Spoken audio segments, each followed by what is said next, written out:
नमस्कार प्रिय साथियों, आप सभी के समक्ष उपस्थित हूँ। आज बात करेंगे पितृपक्ष की। मित्रों, पितृपक्ष कब से आरंभ हो रहा है, समापन एवं पितृपक्ष में क्या करें और क्या ना करें, विशेष करके पूजा पाठ में किस प्रकार का पूजा पितृपक्ष में किया जा सकता है और किस प्रकार के कार्य नहीं करने चाहिए।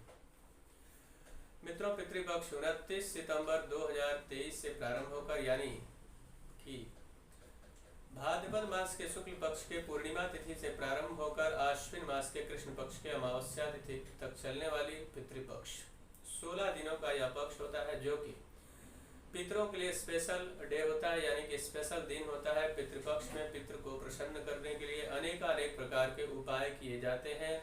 पितृ तर्पण, पितृ श्राद्ध, उसके साथ साथ में पार्वण श्राद्ध और साथ में यहाँ पे दान पुण्य, ब्राह्मण भोजन इत्यादि का शास्त्रों में उल्लेख है, जिससे आपके पितृ प्रसन्न होते हैं और अनेक प्रकार के आशीर्वाद आपको प्रदान करते हैं। तो यह 29 सितंबर 2023 से प्रारंभ होकर और 14 अक्टूबर 2023 तक रहेगा। मित्रों, पितृपक्ष में पूजा पाठ बहुत सारे लोगों के मन में दुविधाजनक स्थिति उत्पन्न होती रहती है, क्या देव स्थानों पर जाना चाहिए या नहीं, यानी कि आप किसी भी मंदिर में जाकर देवताओं का दर्शन कर सकते हैं या नहीं। बहुत सारे लोगों के मन में ये अलग अलग प्रकार की धारणाएं बनी हुई है। तो सबसे पहले ये जानकारी आपको प्रदान कर दूं कि पितृपक्ष में जैसे आम दिनों में आप पूजा पाठ करते हैं, वैसे ही आप पितृपक्ष में भी प्रत्येक दिन भगवान का नित्य पूजन कर सकते हैं। उसमें कोई भी बदलाव की आवश्यकता नहीं है। उसके अलावा पितृपक्ष में किसी भी मंदिर में आप जाकर भगवान का, किसी भी देवी देवता का दर्शन प्राप्त कर सकते हैं। इसमें कोई भी बदलाव की आवश्यकता नहीं है। साथ में पूजा की बात कर लेते हैं, किस प्रकार का पूजन हो सकता है और किस प्रकार का पूजन नहीं हो सकता है।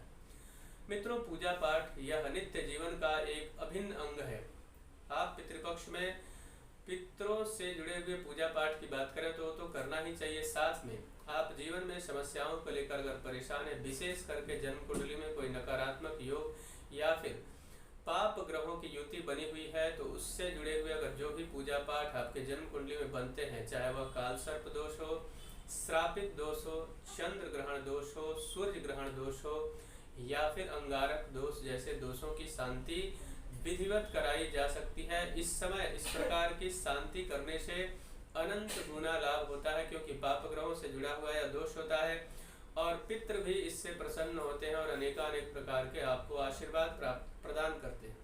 मित्रों, एक और विशेष बात की जानकारी आपको प्रदान कर दूं, यदि आप संतान से दुखी हैं या फिर संतान को लेकर दुखी हैं, आपके घर में संतान की उत्पत्ति में अनेक प्रकार की बाधाएं आ रही है और आपने उसके अलग प्रकार के बहुत सारे उपाय, पूजा पाठ इत्यादि कर चुके हैं, तो निश्चित तौर पर आप पितृदोष की अगर शांति करवाते हैं, आपकी अगर जन्म कुंडली है या नहीं है, ऐसी परिस्थिति में अगर इस प्रकार की बाधाएं आ रही है या फिर व्यापारिक बाधाएं भी हो सकती है, तो निश्चित तौर पर आपको पितृदोष की विधिवत शांति करवानी चाहिए। पितृदोष की शांति करवाने मात्र से आपके जीवन में पितरों का शुभ आशीर्वाद प्राप्त होगा और अगर आपके पितृ प्रसन्न होते हैं तो सारे देवी देवताओं का भी शुभ आशीर्वाद आपको प्राप्त होता है और आपके जीवन में आने वाली प्रत्येक बाधाओं से मुक्ति आपको मिलेगी और जीवन में कल्याण ही कल्याण होगा। मित्रों, मुझे आशा है कि मेरा यह कार्यक्रम आप सभी को पसंद आया होगा। मेरा एक निवेदन है कि अगर अभी तक हमारे चैनल को आपने सब्सक्राइब नहीं किया है तो कृपया चैनल को सब्सक्राइब करें, वीडियो को अधिक से अधिक लाइक और शेयर करें, बेल आइकन को दबाएं जिससे नई जानकारी आप तक पहुँचती रहे।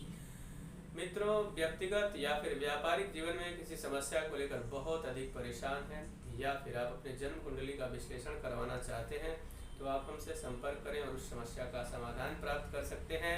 तब तक के लिए इजाज़त दीजिए। नमस्कार।